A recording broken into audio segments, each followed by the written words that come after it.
Assalamualaikum warahmatullahi wabarakatuh. Kepada yang terhormat Bapak Ahmad Fauzi MPD, selaku dosen mata kuliah Manajemen di MISD, kami dari kelompok 4 yang akan mempresentasikan materi mengenai manajemen peserta didik di sekolah MISD dengan beberapa subbab pembahasan. Yang pertama, pengertian peserta didik di sekolah MISD. Yang kedua, tujuan peserta didik di sekolah MISD. Yang ketiga, ruang lingkup peserta didik di sekolah MISD. Dan yang terakhir, pengembangan diri di sekolah MISD. Sebelum kami menjelaskan materi, izinkan kelompok kami untuk memperkenalkan diri. Yang pertama ada Kirania Putri Iftina Zafir, yang kedua dengan saya sendiri, Maulidia Ratul Ais, dan yang terakhir ada Nailiatul Safika.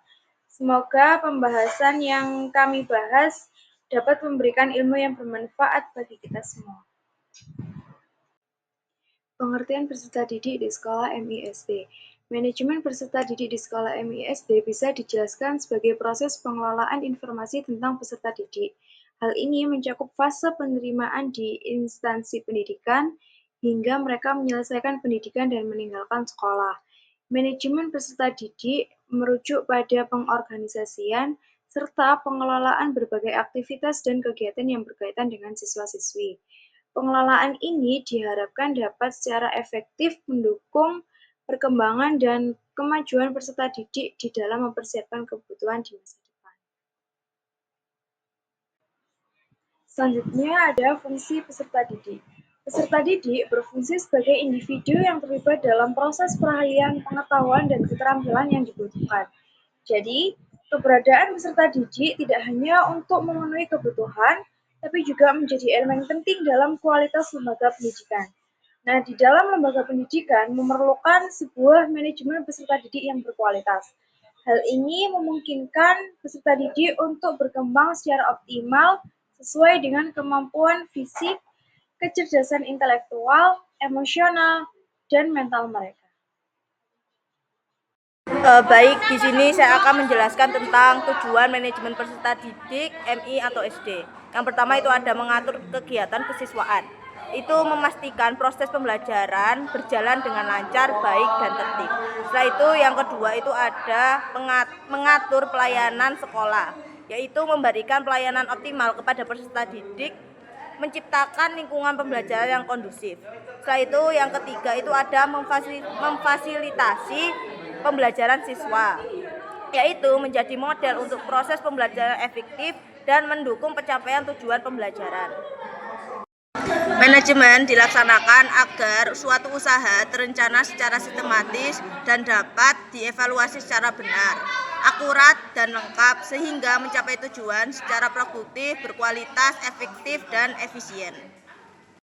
Lanjut, yang pertama adalah produktivitas, yang mengoptimalkan perbandingan antara sumber daya yang digunakan dengan hasil yang dicapai, baik secara kuantitas maupun kualitas. Dan itu yang kedua adalah kualitas, yang memastikan bahwa layanan pendidikan memenuhi atau melampaui harapan stakeholder. Yang ketiga adalah efektivitas, yang mengukur tingkat keberhasilan pencapaian tujuan organisasi pendidikan melalui berbagai aspek seperti manajemen sumber daya. Ruang lingkup peserta didik. Ruang lingkup manajemen peserta didik merupakan semua kegiatan atau layanan-layanan yang mencakup tentang pengelolaan pendidikan peserta didik di sekolah. Manajemen peserta didik bertujuan untuk menata peserta didik secara efektif. Nah, untuk memulai peserta didik secara efektif yaitu mulai dari perencanaan, mengikuti proses pembinaan dan pendidikan sampai mereka dinyatakan lulus setelah memenuhi proses dan persyaratan tertentu dalam suatu kurun waktu. Secara umum, manajemen kesiswaan atau manajemen peserta didik memiliki 3 tugas utama yang harus diperhatikan. Yang pertama, yaitu penerimaan murid baru. Yang kedua, kegiatan kemajuan belajar, serta bimbingan dan pembinaan disiplin. Adapun secara rinci, ruang lingkup peserta didik. Yang pertama yaitu perencanaan peserta didik baru. Langkah pertama yang harus dilakukan dalam manajemen kesiswaan yaitu mengadakan perencanaan. Peserta didik harus direncanakan karena dengan adanya perencanaan segala sesuatu dapat dipikirkan dengan matang. Yang kedua, yaitu penerimaan peserta didik baru. Nah, penerimaan peserta didik baru adalah salah satu kegiatan yang sangat penting dengan meliputi beberapa hal. Yang pertama, kebijakan penerimaan peserta didik. Yang kedua, sistem penerimaan peserta didik. Yang ketiga, kriteria peserta didik. 4, prosedur. Dan yang terakhir, probel penerimaan. Yang ketiga, yaitu orientasi peserta didik. Setelah melakukan daftar ulang, kemudian mereka akan memasuki masa orientasi peserta didik di sekolah, di mana orientasi dilakukan di hari pertama masuk sekolah. Yang keempat, mengatur kehadiran dan ketidakhadiran peserta didik. Kehadiran peserta didik di sekolah sangat penting karena jika peserta didik tidak hadir di sekolah, tentu aktivitas belajar mengajar tidak dapat dilaksanakan. Yang kelima, pengelompokan peserta didik. Peserta didik yang sudah melakukan daftar ulang, mereka perlu dikelompokkan atau diklasifikasikan, yang dimana klasifikasi ini bukan bermaksud untuk melompokkan peserta didik, tetapi justru bermaksud untuk membantu keberhasilan mereka. Yang keenam, mengatur evaluasi hasil belajar peserta didik. Evaluasi hasil belajar sangat perlu dilakukan agar diketahui perkembangan mereka dari waktu ke waktu. Evaluasi ini bertujuan untuk mengetahui sejauh mana peserta didik dapat menampilkan performa sesuai yang diharapkan. Yang ketujuh, mengatur kenaikan tingkat peserta didik. Kenaikan tingkat peserta didik ini diatur sesuai dengan kebijakan masing-masing sekolah. 8. Mengatur peserta didik yang mutasi dan drop out. Mutasi dan drop out ini seringkali membawa masalah di dunia pendidikan. Oleh karena itu, keduanya harus ditangani dengan baik agar tidak mengakibatkan keterlibatan yang berlarut-larut, akhirnya akan mengganggu aktivitas sekolah.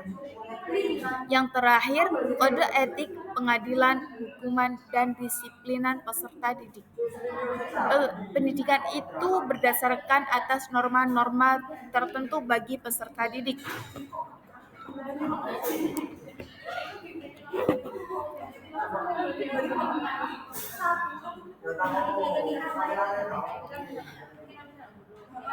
Seperti norma-norma dan aturan tersebut mengharuskan peserta didik untuk mengikutinya.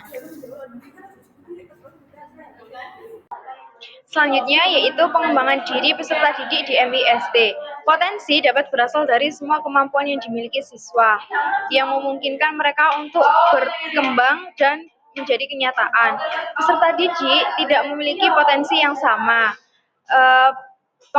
Pengembangan pengetahuan siswa itu dimulai sejak usia dini karena ada 3 alasan. Yang pertama, pengetahuan awal memungkinkan pendidikan. Orang tua dan guru memberikan pengetahuan sesuai dengan kemampuan siswa-siswinya. Lalu yang kedua, anak-anak memiliki keyakinan yang semu, di mana anak-anak masih membutuhkan bimbingan para guru dan juga orang tua. Dan yang ketiga, mereka mempunyai harapan terhadap sesuatu yang dapat mereka lakukan karena pengetahuan yang mereka pelajari. Jadi orang tua dan juga guru sebisa mungkin memberikan banyak contoh dan memberi mereka kesempatan untuk mencapai harapan mereka.